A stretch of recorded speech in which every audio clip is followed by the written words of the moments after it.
So the moment that Scott beat me to triple, like before I even landed triple, I had to be the first to quad because I was gunning to be the first for triple.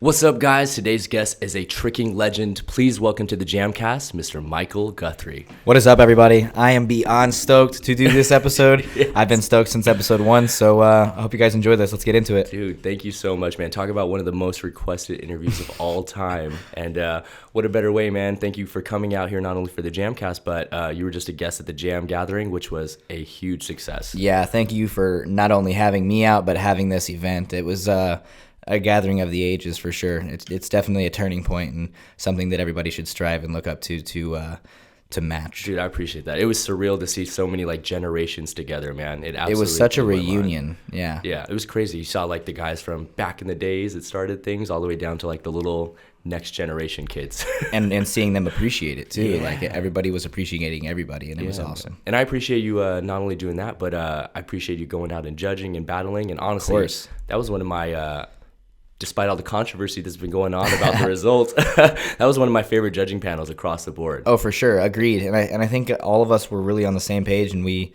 were hesitant to really want to like talk to each other before any results. But then on that last one, it just kind of was all like, you know what, like let's talk about this, because that was a battle. It was a battle. So we kind of all went over each other's feelings, and at the end of the night, it never changed anybody's decision. Everybody, as soon as we started the conversation, had their decision. We talked about why, and we all stuck to our guns, and it was a really cool final battle decision. Yeah. That was the coolest decision I've ever made for a battle or judging, as far as that goes. Dang, man. Yeah, that was so crazy. And obviously, being someone like yourself, you've been in the hot seat before, so you know the pressure. That was a hot seat. Your hot seat. That was a hot seat. Yeah, and it's so funny to me, too, because if we go backwards and a couple years ago, you were in the hot seat battling a jam many times before. Yeah, so. I've been on the other side. Exactly. It's cool to have no pressure, I guess, right? Yes. I mean, no, there was still a lot of pressure.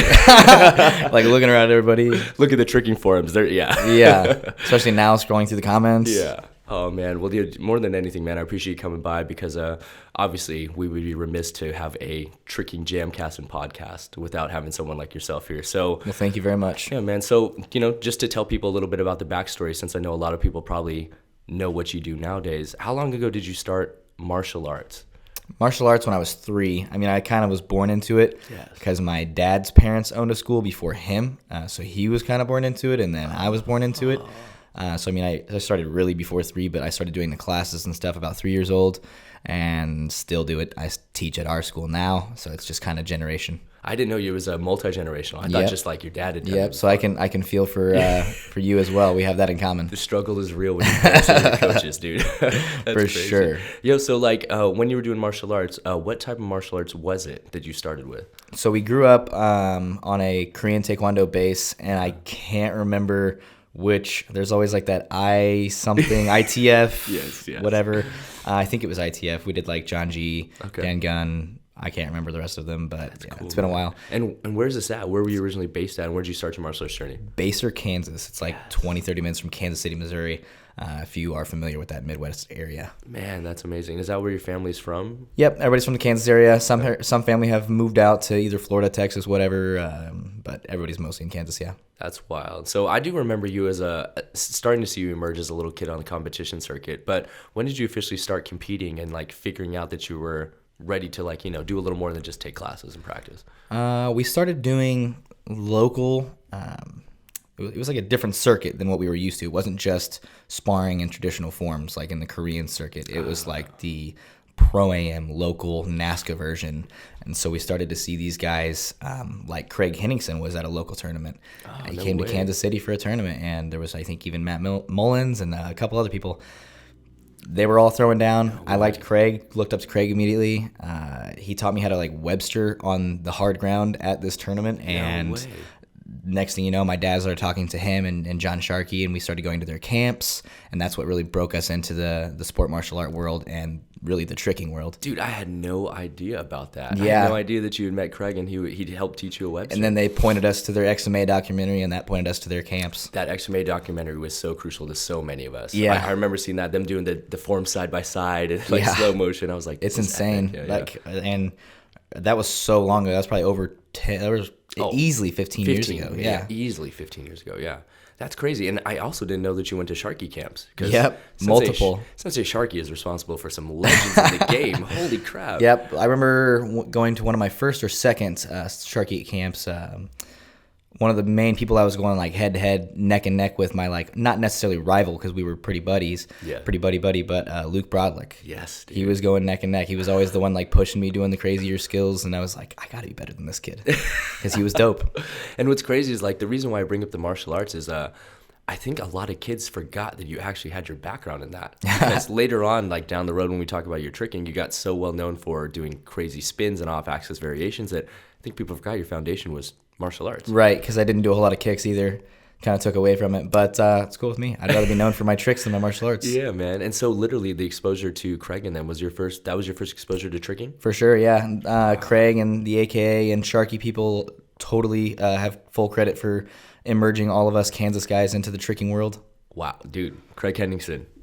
Shout MVP, out. dog. MVP. Much love. Man, that is crazy, man. So I guess at that juncture right then when you learned your first Webster, were you immediately hooked on tricking or was it a slow process? Immediately. And there was like another thing where we had seen, it was Matt Mullins and Jonathan Boyd did a performance together at the Arnold Schwarzenegger Classic in Ohio or something. Arnold Classic. And that was another kind of turning point of motivation and like learning how to just make ourselves go backwards, like doing crooked, horrible back handsprings and like gainers, swing through aerials. And where was your initial training sessions at? Was it at your dojo that you guys had? Yeah, we had a dojo that was mostly just all carpet based, and then like in one little corner we had mats where we would practice throws and stuff, and they were just like basically foam duct taped together. Like a half inch. Yeah, so thin. And we would just sprint the entire long karate school of carpet and then round off on the foam and learn how to flip into that tiny little mat. And do you remember like what your first tricks were? You said Webster was the first one you learned from him. Webster, right? We called it a Swift, but it was like a swing through aerial / gainer. It was the worst gainer you could ever imagine. Flatter-ish. Like a swing through aerial butterfly kick, very angled. We didn't even know it was called gainer when you fully went over your head, and we didn't know what to call it in general, so we just we were doing this over the shoulder horrible thing, and we all called it Swift because we had no idea what to call it, and we saw one of those little Swiffer Sweeper Jets things sitting in the corner. We're like, Swift. And who's your early training partners? Or are you doing solo sessions in these? It was always with my buddies Brett and Cole DeRoos. Those were the main guys, and if you are not familiar with those names, you might be familiar with the YouTube channel FlashPop69. 100%. And the reason that YouTube channel is even a name is because he did a flash kick to splits and he popped his knee out of place. So Flash Pop. That's what the name was from. Yep. Dude, I always wondered that because for a long time, Cole was the one that was putting out most of your sampler footage or the majority of your videos, I guess. Yeah, he was the guy to film and edit and do everything for any of us that were in the Kansas tricking community. That's crazy. And so like obviously you're starting to learn tricks and you're leveling up. Was there like a turning point where things clicked or you were like, oh, it's starting to get easier, or was it always a long process? I feel like for some reason it was always pretty natural. Just like everything was kind of like it just kind of clicked, or if it didn't click, I would come back to it later and it would eventually click. I wouldn't force anything. It was all pretty natural feeling. Okay, and just for frame of reference for people that are out there, I don't know, have you seen the video of Shosei where he learns all this stuff in 4 years? Yes, and I think it was on the Pen Zero channel. Yeah. So for frame of reference, did you have as many tricks within your first year tricking, or was it a slower process? Because much slower process, okay. And we didn't have the encyclopedia now. Like everybody has so much content and things to go back and study, like such an archive.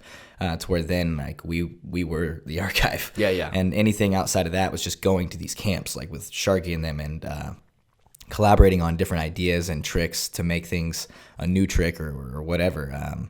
But we didn't really learn or do new things without pushing each other because there was no archive to reference. 100%. It's crazy because you, even though you are younger, so to speak, you are part of that generation that was like pre-iPhone slow motion, pre like all these crazy moves that existed. I seriously remember getting in like middle school. I don't know if you remember the Sidekick phones, the one that would like rotate up. Flipped up and you could text fast. Yeah, that was like my favorite thing because it was the best phone to set up on its own with like so I could just set up on like a trash can or a fence or something and then press record. And I remember looking at the slow-mo. I probably still have clips that I uploaded by themselves to my YouTube channel ages ago. Yeah. That like, it looks like a potato recorded it. And I don't even think it had slow-mo, so it's crazy. That is crazy, where man. Technology has brought our sport. And so, like, obviously you said it was a slower process right then, but do you remember when you landed, like, your first dub or your first level up? Was there a point that you remember? Kind of. I do remember landing, like, for some reason, one of my first double corks, this is such a random story, and I don't know what year it was, but I could reference it, and you could probably look it up because of this. It was like, find it if you hear it. It was, I don't know, it was like when I Am Legend came out. You know that movie with Will Smith? That movie came out. We had like a Christmas party at our karate school / trick session, so we started tricking, and then I Am Legend comes out, and we went and saw it like opening night. So that's whatever date that movie came out. That's when I landed double cork. That's all I remember. No way, the same. Such a weird way to remember. I Am Legend. Holy crap! We'll have to look up when I Am Legend came out. Yeah.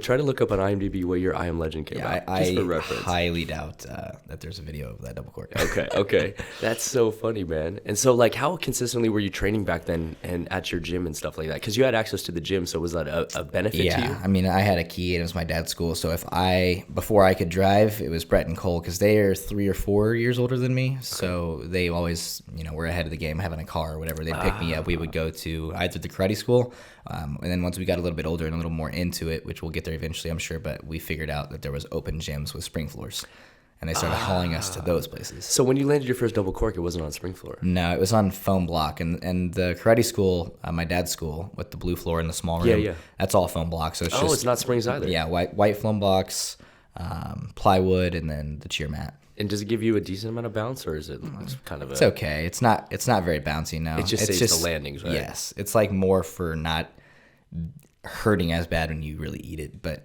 you get a little bit more bounce. That's crazy. So just for reference, I Am Legend came out in 2007, so that's 12 years ago. How long had you been tricking at that point, at 2007? Do you remember? Okay, so I've been tricking for 16, almost 17 years. So... and it's 2019, so let's say 2003. Wow. So like 4 years in the game. Yeah. Double cork. Yep. That's wild. Yeah, it was a long process for me. Yeah, it's crazy, like we said, to reference compared to Shosei, where I think he was doing dubs in the first year. Yeah, that's insane. That's insane, dude. Wow. I mean, I don't even know if I had cork in the first year. To be honest, I don't know if we even knew what that was. When I first started tricking, we didn't even know what that was really. Yeah. I mean, 540s and jackknives were the bomb.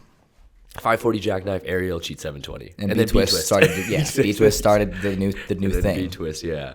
And then once you had that, you could start to delve out and stuff. So that's cool, man. So I guess you hadn't even done, like you said, double cork 2007. At which point do you then start hitting up open gyms and really unleashing the power via spring floor? It was pretty much 2008. Like we I don't know how we figured out about an open gym. I think Brett started looking up gyms and cheerleading and the idea of exploring new training places.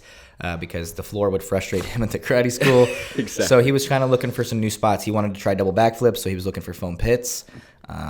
So we started going to open gyms, and that's when we got into competitive cheer. Okay. Because they were like, hey, you guys can like flip. You want to do flips for us, and we'll pay for you to travel around. And so we did.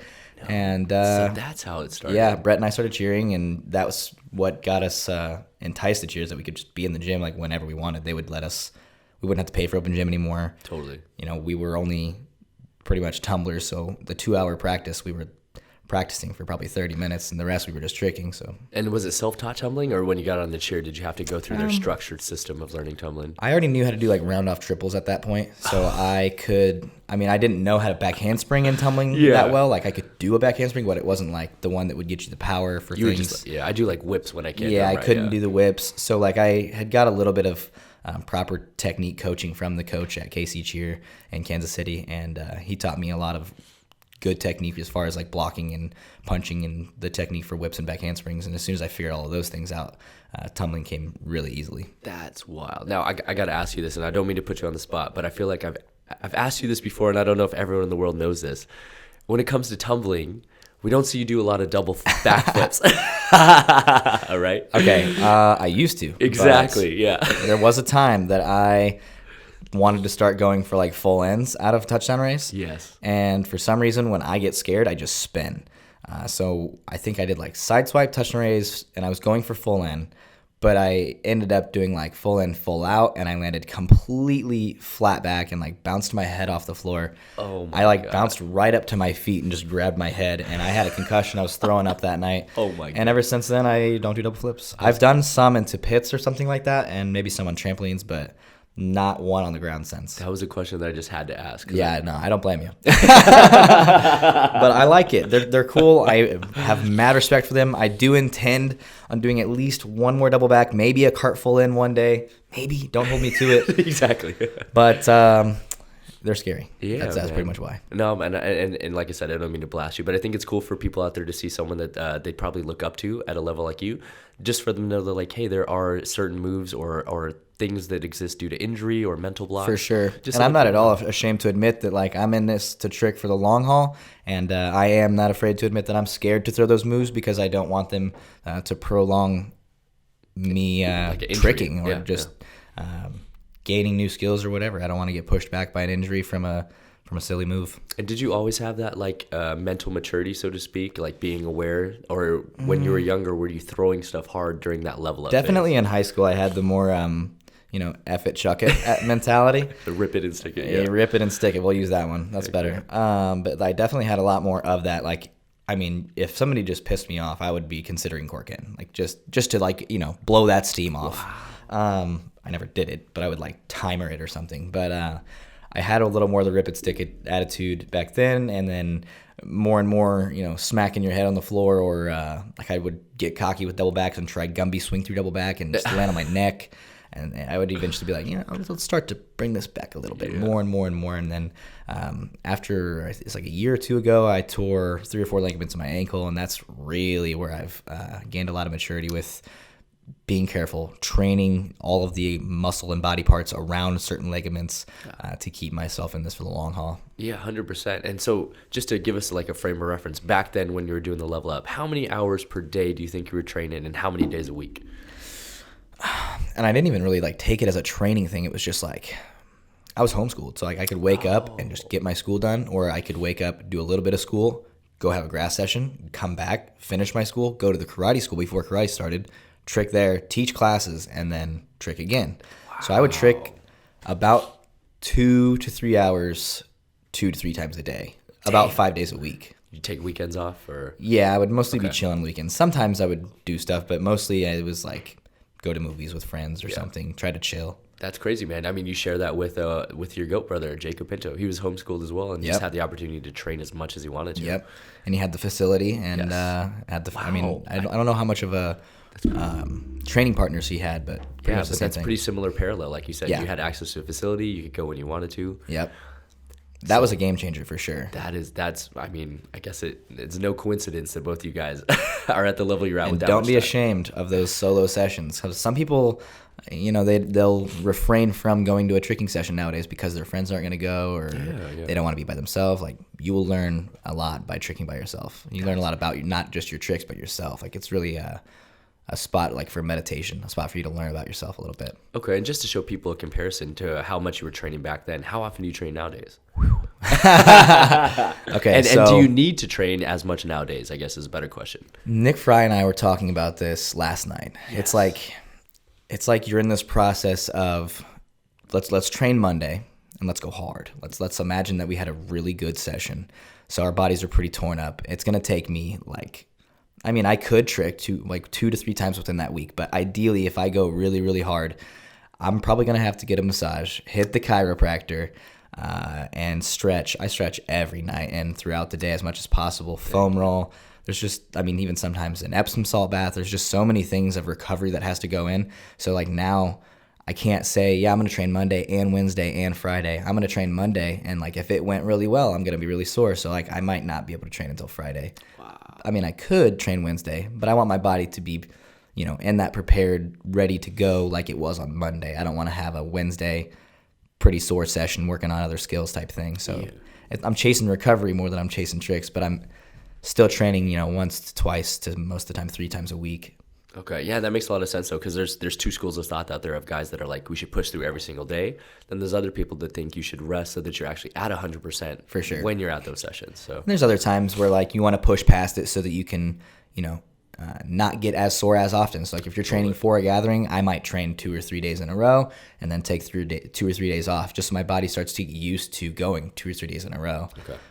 Like I didn't train that for this event, and now I'm so sore. But if you do that for like a Neo or something where your body starts to get prepared, because it's gonna be a long weekend in the gym the entire time, definitely do that more often. Like train a couple days in a row, then take some days off. Yeah, it's cool to hear that you take recovery so serious, For sure. After 16, 17 years in the game, how do you feel overall? Do you feel any long-standing injuries or just normal wear and tear? Normal wear and tear. One thing I gotta say, get a nice bed, people. Get a nice bed. Because we have traveled a lot this year, and being from bed to bed to bed, I've learned that like my body hurts in certain different types of beds, and I like literally start to pay attention to what these beds are in the hotels. We just invested in like a really nice bed. We got the movable freaking base and stuff because I'm so tired of being sore or waking up with my back hurting or whatever, and since we've shifted, like I'm sleeping like a baby. No way. So I mean, recovery, rest, getting a nice bed, like not just sleeping in a $200-300 mattress. Boys, you can't do that. Save your money, invest, because this is a sport you guys want to be in for a long time, and the bed is a way of recovery. It's funny that you bring that up. I actually corrected my lower back problems 2 years ago just by changing the way I sleep. Yeah. I used to wake up every day with back pain in my lower back, and my chiro was like, how do you sleep? Stomach? And I used to sleep on my side.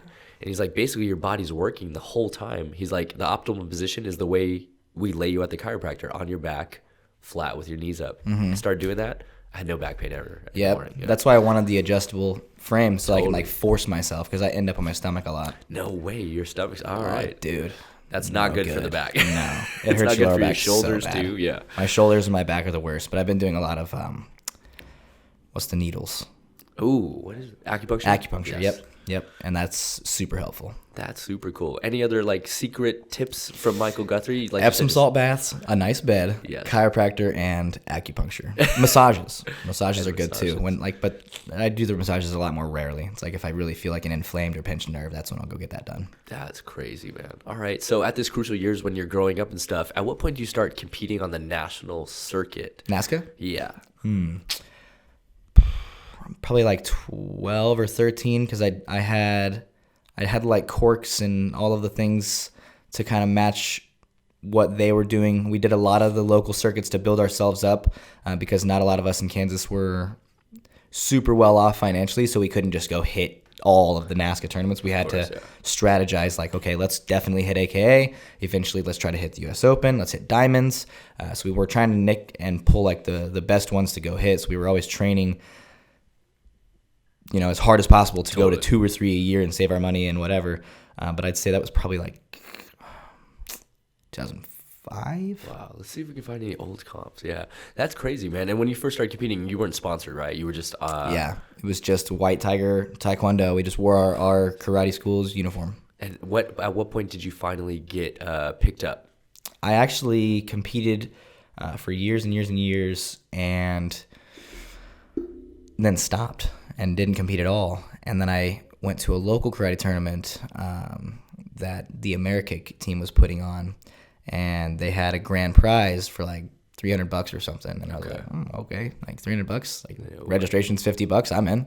So like I made my form up right after I registered, and I shout out to Cheyenne Titus, if you have ever watched this. I borrowed this girl's uniform and her belt and wore it, and I won the grand champion for $300. And then you've got to be kidding. The Amerikick team came up to me and they were like, "Hey, you looked good. Would you be interested in competing on the NASCA circuit?" And so I started training with them. Got a uniform.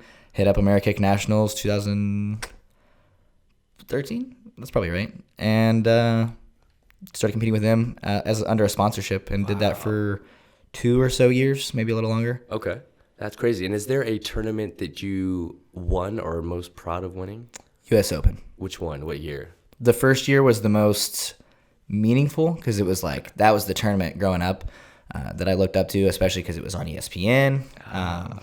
And the first one meant a lot to me. The second one meant even more, I would say, almost, because like Jacob and Tyler were gunning. Everybody was hungry, and we were like on each other's necks on that night. Yeah, so Mondo, go back and go to 2014. Do you think this is the first one go down? I think that is, that is definitely the first. Is this the first one? And I actually remember being super sick. I had I needed a root canal, and I found out I needed it like not even a week before this.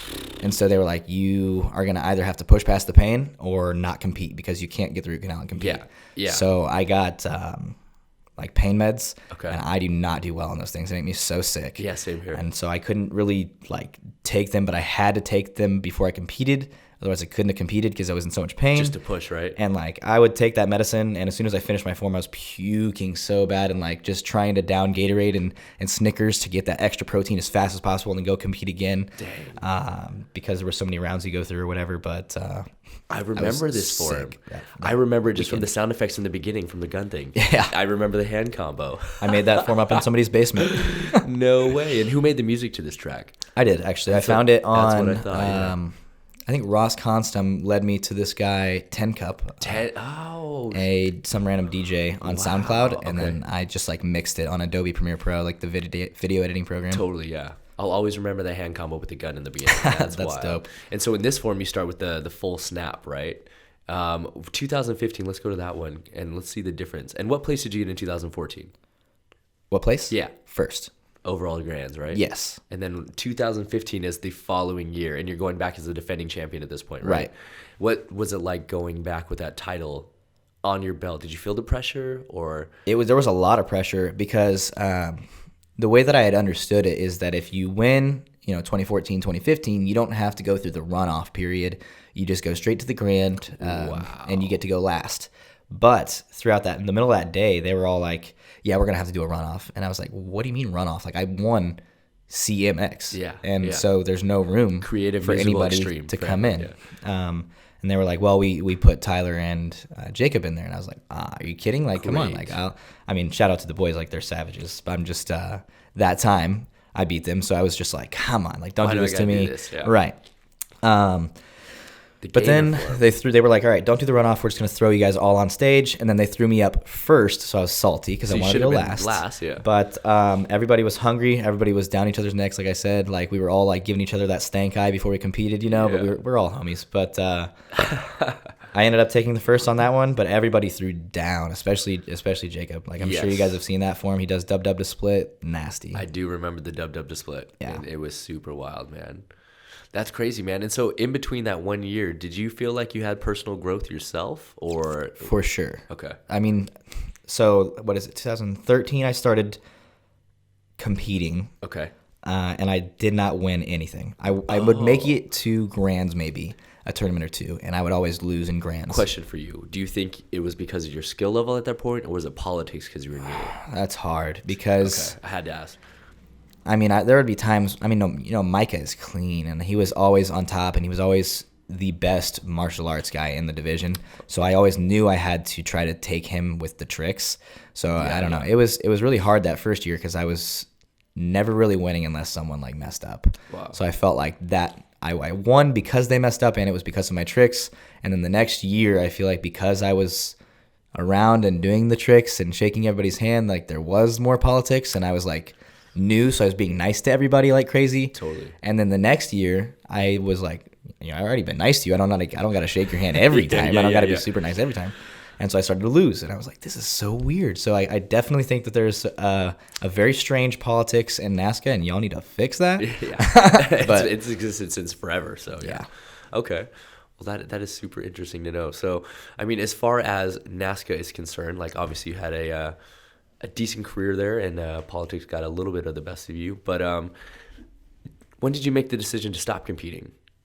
There was a tournament, aka 2016 or 17, and I trained. I was like hungry for another Warrior Cup, and I did a pretty decent form, and then I got like second to last, and I was like, yo, what the hell?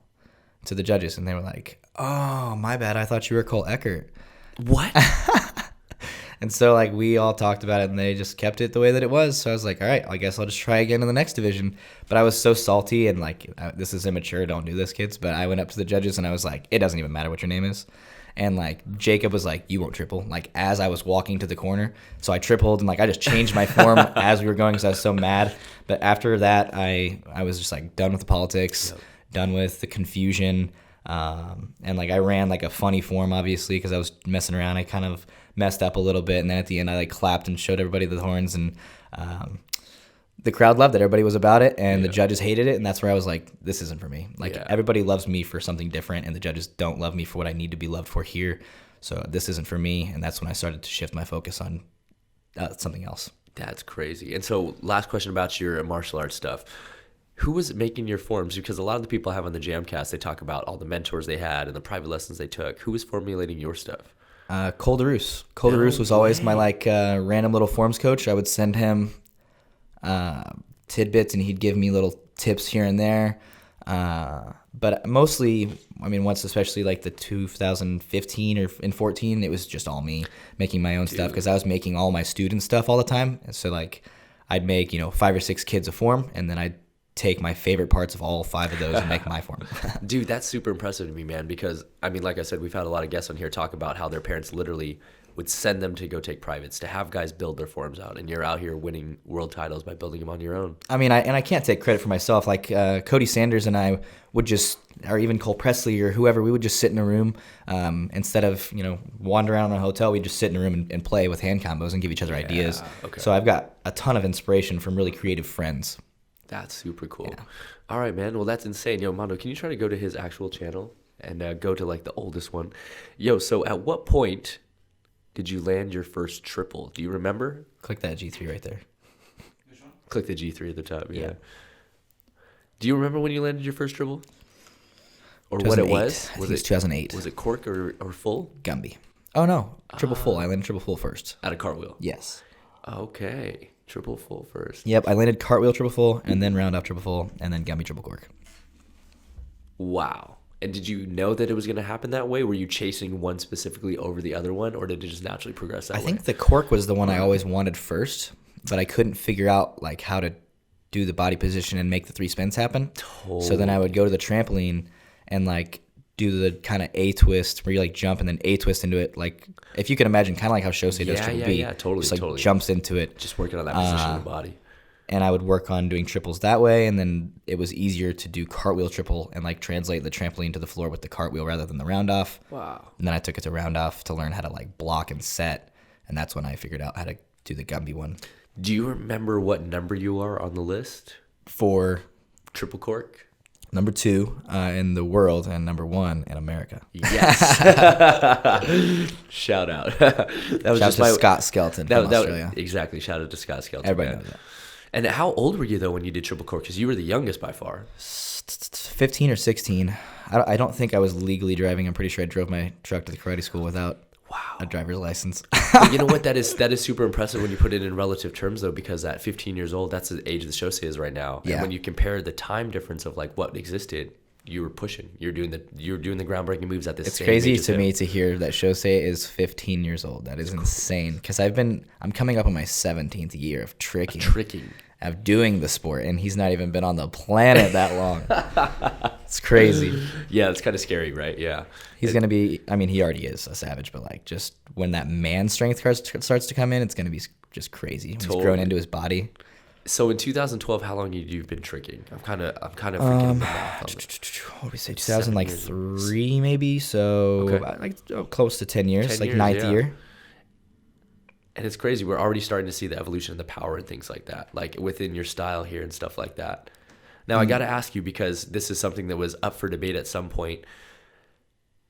You kind of touched on it before. You didn't really delve into the kicks as much in the very, very beginning, or focus on them, I guess. And was that just because of your love for the twisting and stuff? Yeah, like I've always just kind of been passionate about the movement in sport, and like I said, everything kind of came natural because I wasn't ever forcing or chasing anything. I just, whatever was fun, whatever I was good at was fun. Yeah. It's like when you're playing a video game, you're not going to play as your worst character. You're going to play as the one that you're best with, and you're probably not going to ever switch from that. You just kind of keep going. Totally. And you get better and better and better with that character. So, I mean, that's just kind of what it was. I was just really interested and had a lot of fun with the twisting, and it came naturally. So that's where I kept diving in, and then eventually somebody talked crap. Yeah. And so I got it, and we got to get into it, man. So like at a certain point, you were obviously landing triple quarts, putting out videos, you're getting a lot of praise from everyone. But then people started to get a little critical of you.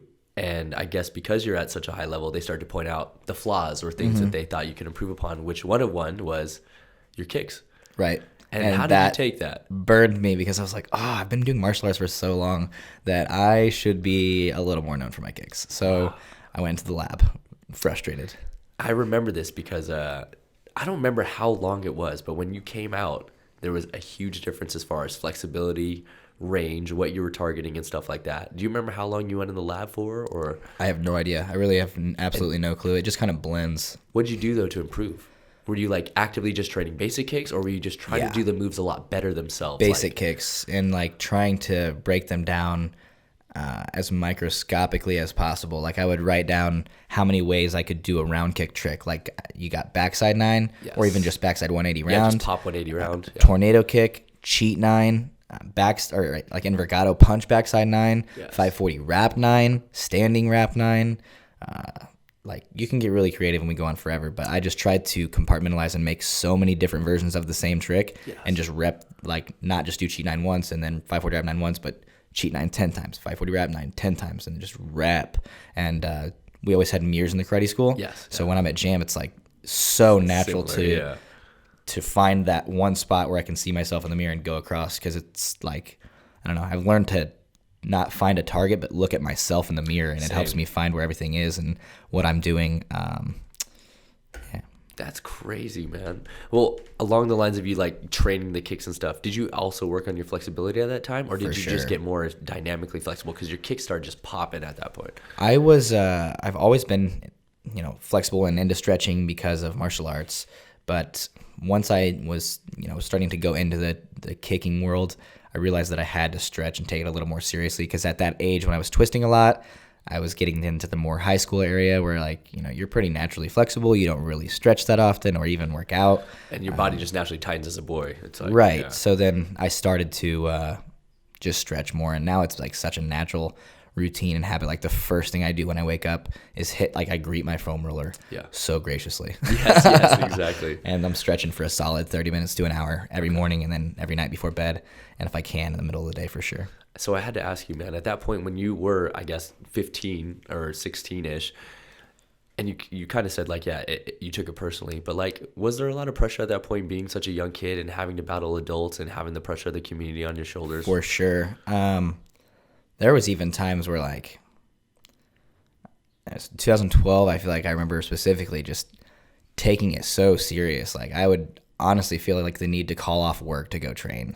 To just get better. Yeah. And it was just like, I don't know. It felt so irresponsible and I felt so bad, but like, I really did do it like 2 or 3 times. I called into my job and was like, hey, I'm sorry. I think once or twice I told him I was sick, but then like the last time I was like, I honestly just want to train and I need to put out a new video, so I'm going to go train. And they were like, okay, cool. So you really did feel the pressure enough to actually and I worked at a gymnastics gym, and like I got the job because I walked in and did round off triple. And so like hilarious. They kind of understood. Okay. Cool. But you actually did feel the pressure to like put content out. For sure. And not just like any content, but like the content that everybody wanted. So like I was trying to formulate this style and do these tricks and put out these videos that people wanted. Like, don't wear the same clothes you wore in the last video. Yeah, don't do the same combos you did in the last video. And if you do the same combo, make sure it's upgraded. Like, studying yourself to make sure that you're constantly putting out the new next best thing, I guess. And it wasn't like a super pressure thing to where I felt like I had to please people. It was just like I really wanted to. Yeah. Because like I felt like a lot of these people were my friends, and like they got excited, and I really loved the attention and loved the the positive vibes I was getting from everyone. Yeah. How long would it take you to make a sampler? Would you like it would be a course of a couple weeks, a couple months? Like this one that we're on right now, for instance, I mean, it probably was like the course of about a month, just gathering random footage from open gym sessions. But then there'd be times where I would go to a certain area. Like if I was out of town and we were going to go to a beach, I'd set up to I'd plan a video. Or if I just wanted to go to the park or something, I'd plan a video.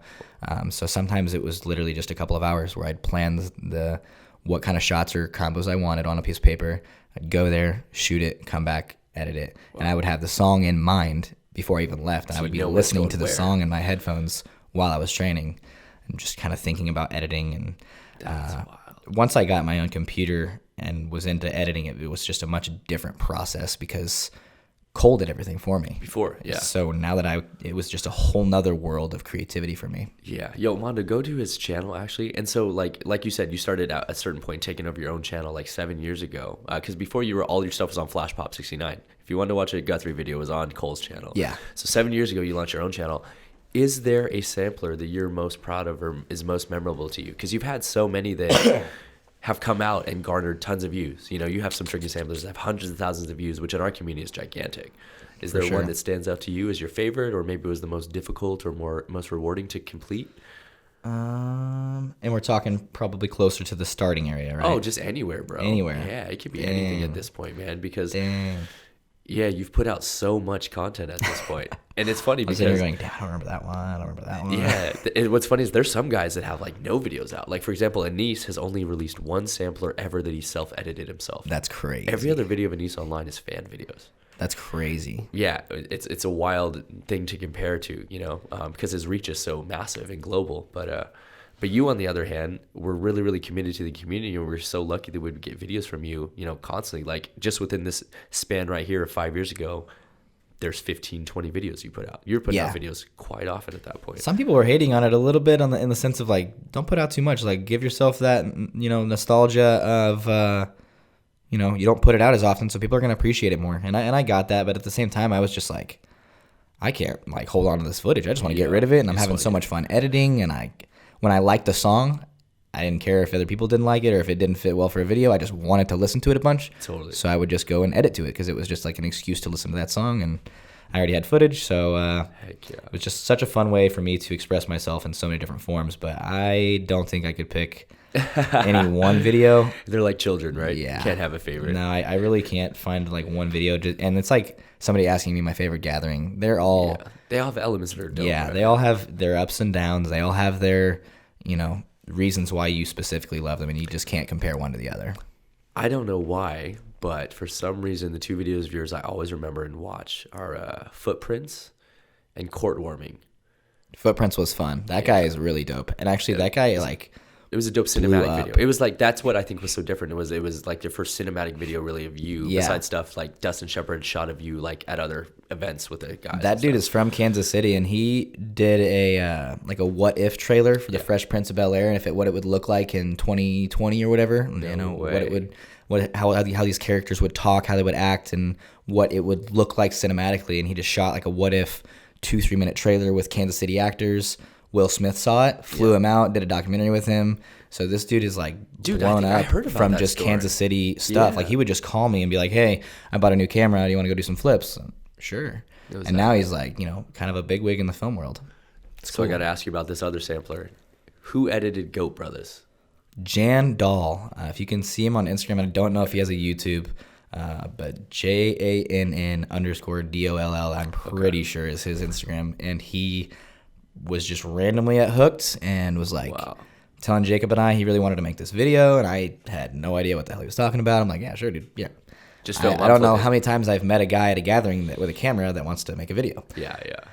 But I had no idea that Jan was extremely talented and that he had a really crispy camera. Yeah. And still to this day, he's way too underrated. He needs to be flown out to make videos, and I think the next year he had hit up Hooked to be brought out to make a video, and they didn't bring him out. Sorry to put you guys on blast. But like Jan's the sickest, man. This is one of the most notorious videos, and it's so clean. Like it just needs to happen more. It's one of your like most viewed videos of all time. For sure. And it's just incredible. I mean, like I said, even this weekend at the Jam Gathering, I referenced you and Jacob and your workshop as the Goat Brothers Workshop. And when you guys so cool to me. When you guys battled at night, they threw the Goat Brothers song on. And that was so nostalgic. Like, dude, I got goosebumps when they threw it on. And me too, bro. As soon as it was over, I just had to go up to Jacob and just give him a hug and be like, dude, I love doing this with you. Like, there's nobody I would rather step on the floor with and do a 2v2 with. That was literally going to transition to my next question, bro. Do you enjoy battling with Jacob? Absolutely. That dude's my brother.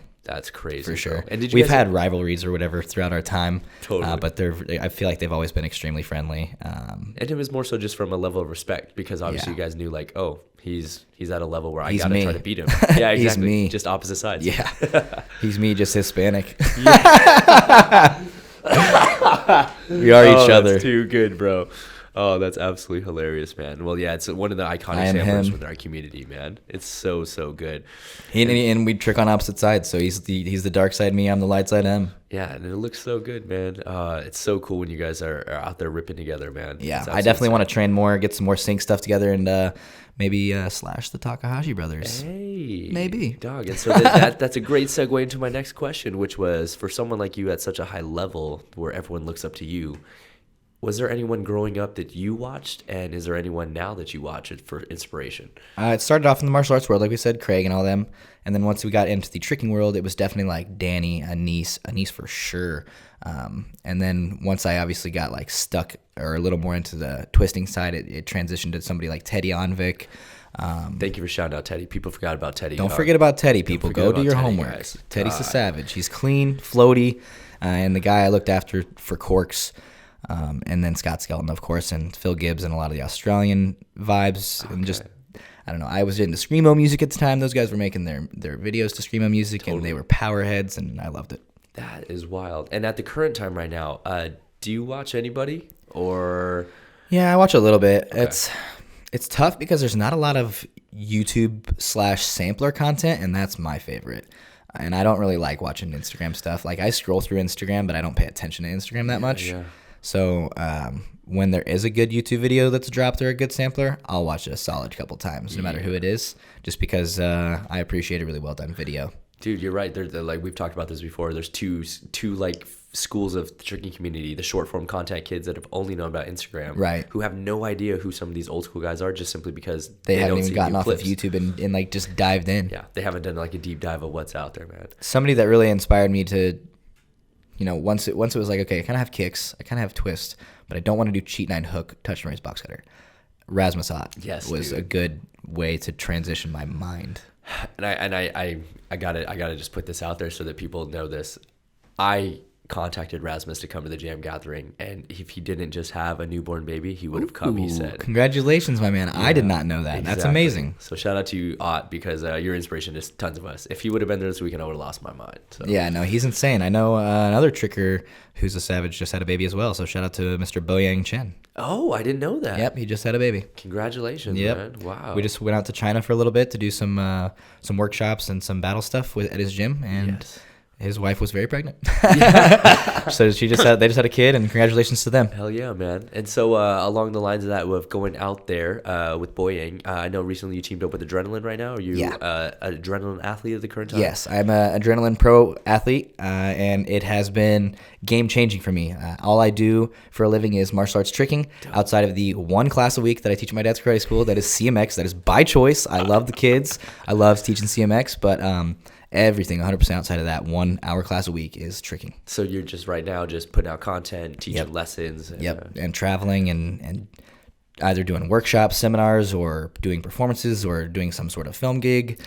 Like after the Adrenaline battles, we filmed with Wired, and then I can't even talk about the other thing, but that'll come out soon, and it's pretty sick, and I'm excited. Dude, so one of the things I got to ask you, Mondo, go to the list of stuff. One of the things that we have to bring up is...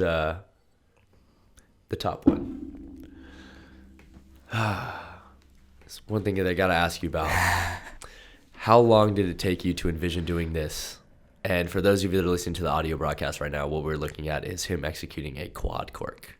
So the moment that Scott beat me to triple, like before I even landed triple, I had to be the first to quad because I was gunning to be the first for triple.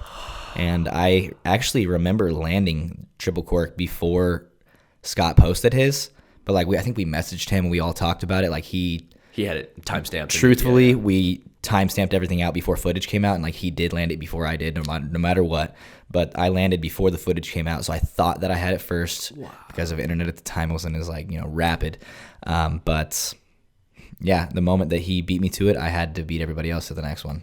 So do you remember how long you trained quad cork for, or what the journey was like? This is 2016. I think 2008 was when I landed triple cork, so 8 years. 8 years. 8 years, and doing a bunch of quads on the trampolines, and learning how to do cart quad on the ground, and eating a lot of crap. Is that the move you're most proud of landing? or is For there sure. another move? That was the one that took the absolute most work to get. The trip is like one of my favorite feelings. But Cartwheel trip, swing through triple cork. I literally just went to an open gym with Tommy Teagues when we were living together. We were chilling. It was not about to be a hype session at all. We were just chilling. We just took our pre-workout and getting ready to get into the session, and I did cart trip. Swing trip. And I was just going to do cart trip, and I landed really well, so I did swing cork, and it was super high. So I was like, wow. Like, did you see that, Tommy? And he was like, yeah, dude, you should just go for it. So I just went for it, and first try, I landed You trip. one-shotted trip. Yeah.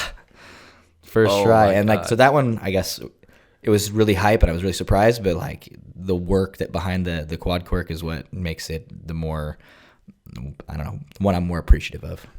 Have you done quad cork any other times? No. I've tried it, and I've gotten super close, and I will do it again. But I'm just curious. I was getting a lot better at quads and gearing up to land it before my injury, and then the injury just flushed everything, and now I'm gearing back up to do it better. Hell yeah.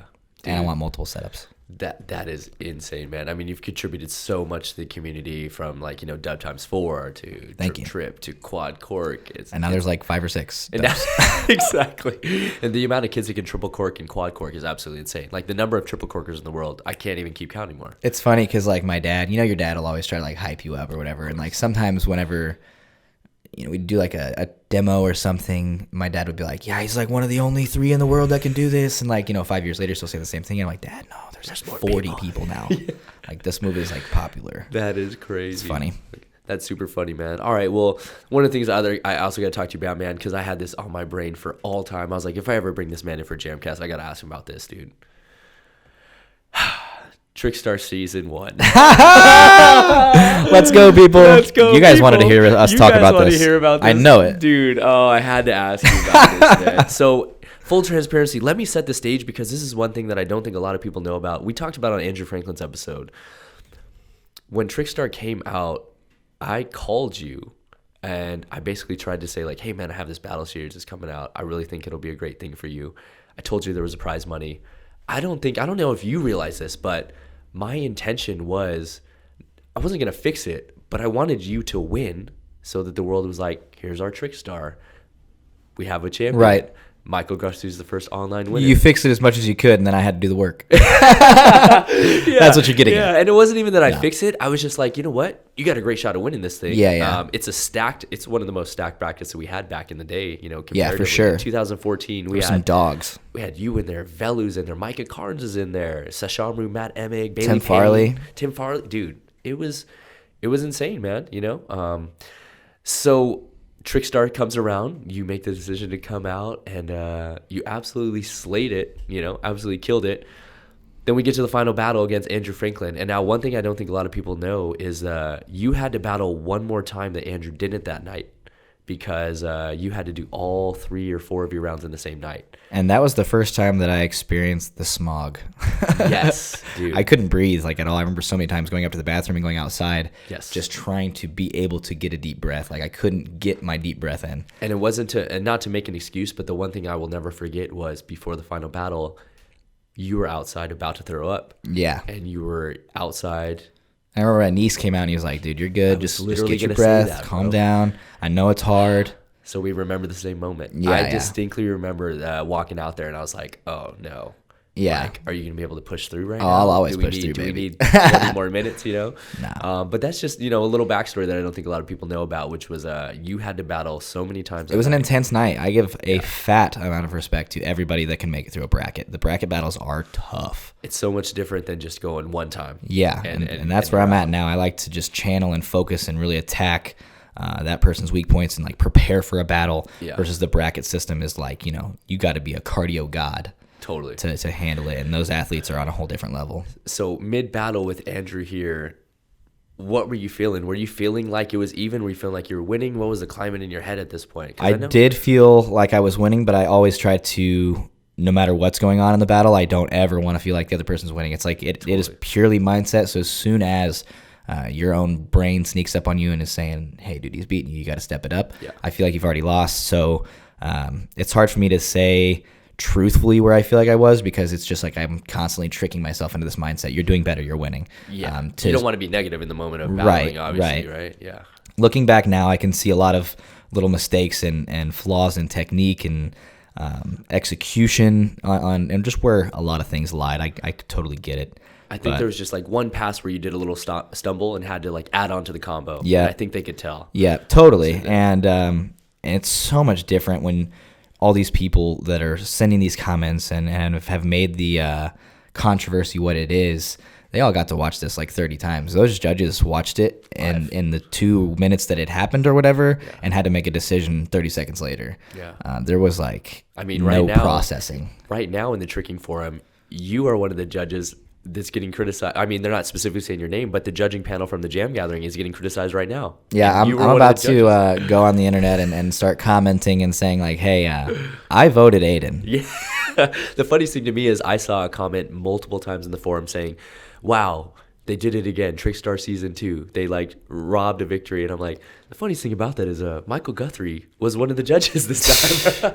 And what's also funny to me is Daniel Graham, who was also Trickstar Season 1 voted against you, voted for a tie in the Aiden battle. So I think a lot of people assumed that he was an old school kicking judge, that he was gonna vote for Aiden, but he didn't vote for Aiden at all. No. So Johan and Danny both. Right. Yeah. So I mean, I think that was at the end of the night, it was a completely fair call, and everybody was sticking to their heart and what they truly thought should have happened at that moment. Because Johan, for example, you would assume that he would like Shosei style. Yep. And you would assume Danny would like Aiden style. Neither of them voted for those. I think everybody felt like Shosei maybe held back a little bit. I can't speak for Shosei, so of course. I feel like just from the judges' perspective, they felt like maybe he held back a little bit, and the reason that Shosei and Danny wanted one more round is because they knew Shosei could pull something out.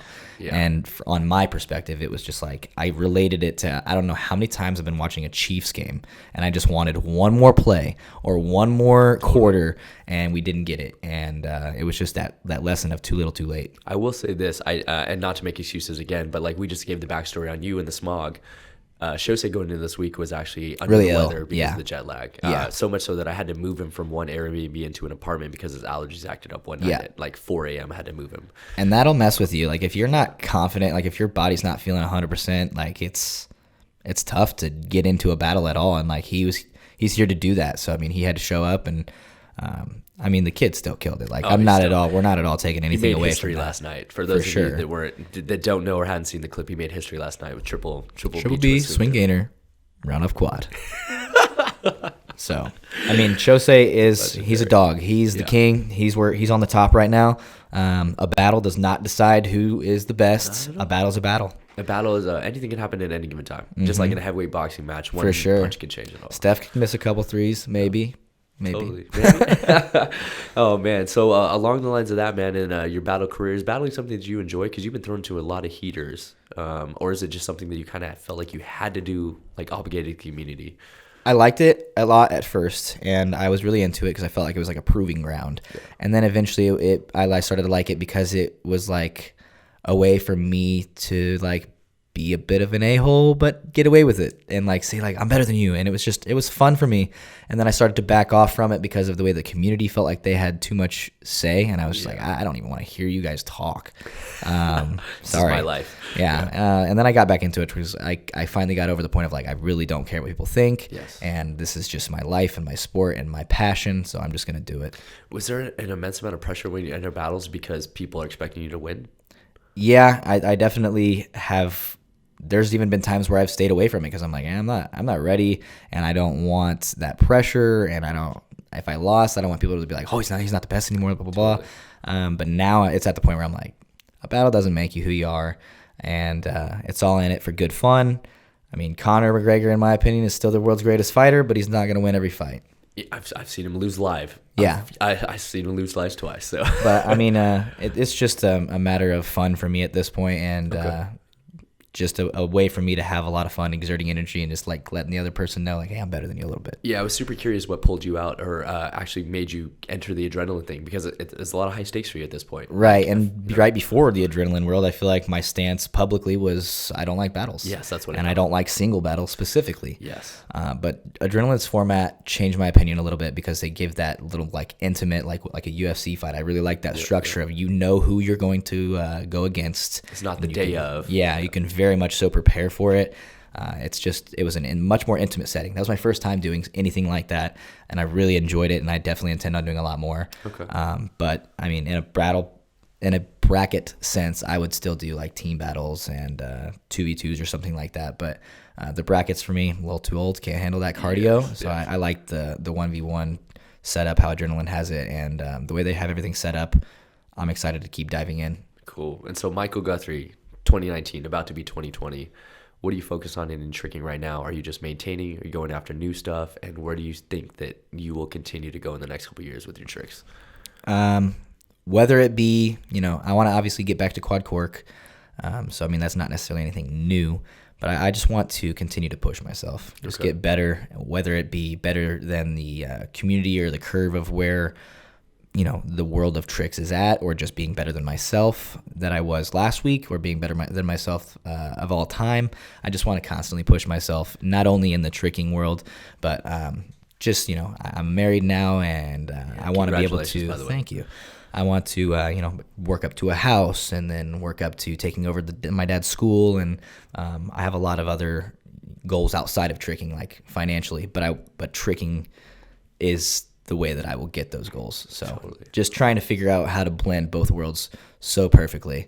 And that's my 2020 focus. Man, that's crazy. It's crazy to just see the maturation process of yourself like over all these years, man. It's crazy because I've known you since back when you're so young to now, and now you're married, like I said. So it's completely different. My mindset and me as a person is completely different, I feel, too. It's just different talking to you now. So real quick, a kid out there living in Kansas right now, 10 years old, he sees you and wants to get into tricking and get to the level that you're at. What advice do you have for him starting off, and what should he go after? Start working. Just get on if you don't have a trampoline, I know that there's trampoline parks in Kansas City. Get your parents to pay for it. Do some chores around the house. Do something. I mean, like, no matter what, your parents should support you if you show that effort. So, like, get out there, do some chores, mow somebody's lawn. If your parents can't give you your chore money, knock on the neighbor's door and ask them to rake their leaves or something. Like, just go get that money and use that money to push yourself. If you need new gym shorts, if you need a little flip cam. I had a little flip cam. It was like the rip-off GoPro. Like, just get yourself a camera. You don't even need a computer. You can make somebody else edit it. You can send it to them through WeTransfer or whatever. But get yourself a camera. You can go to the library and plug it in to watch your footage. If you don't have a computer, there's no excuses. Just get a camera, go work, go do flips, go to the trampoline park, do whatever you got to do. Find your area where you're comfortable to do your flips, and do your flips. Just get good. Go travel. If you can, save your money, get to a gathering, meet new people, and network and learn new tricks from them. But just get out there and just keep trying. Man. That's great advice, man. And so, like, as we start to end things out here, I know you got a flight coming up, so I got to ask you, though, man, what's your take on the community at the current stance right now? Is it at a level that you thought it would be at this point, or has it exceeded it? And where do you think it's going, or what do we need to do? And I only ask this because, and I don't mean to put this person on blast, but I will be very honest in this. I've had a lot of discussions with Anise about this. And one of the regrets that he has was that at a certain point when he was at the top and had a voice that everyone would listen to, he didn't necessarily have a platform or make the decision to speak to everyone. So in this circumstance, I'm not saying everyone's going to listen to my JAMCast, but we do have a good amount of ears here. What's your current thoughts on the community? Are you proud of it? Do you think it's at a level beyond what you thought? And where do you think it's going? What do we need to do? I can completely relate to what you said about Anise and how he felt, because I think that's where my mind and where I kind of transitioned like about a year ago, is I realized that, like, I hate tooting my own horn. I really don't like talking about myself, but I kind of realized who I was in the community, and I realized that, like, there's a lot of other people doing the same thing, and I kind of just wanted to step up and be more of a leader and help us channel in the right way and be a little bit more of a spokesperson and leader, and just try to lead the entire community in the right direction without, I don't know. It's hard to really put in words, but to focus on setting a good example. Totally. Dressing a little bit nicer, like carrying yourself differently, trying to have a little bit of a cleaner mouth, shake everybody's hand, get to know everybody at the gathering. When I was 15 to 16, I would have shown up right when the session started, trick, go back to the room or whatever, not really socialize, network, or talk. And now I'm all about, like,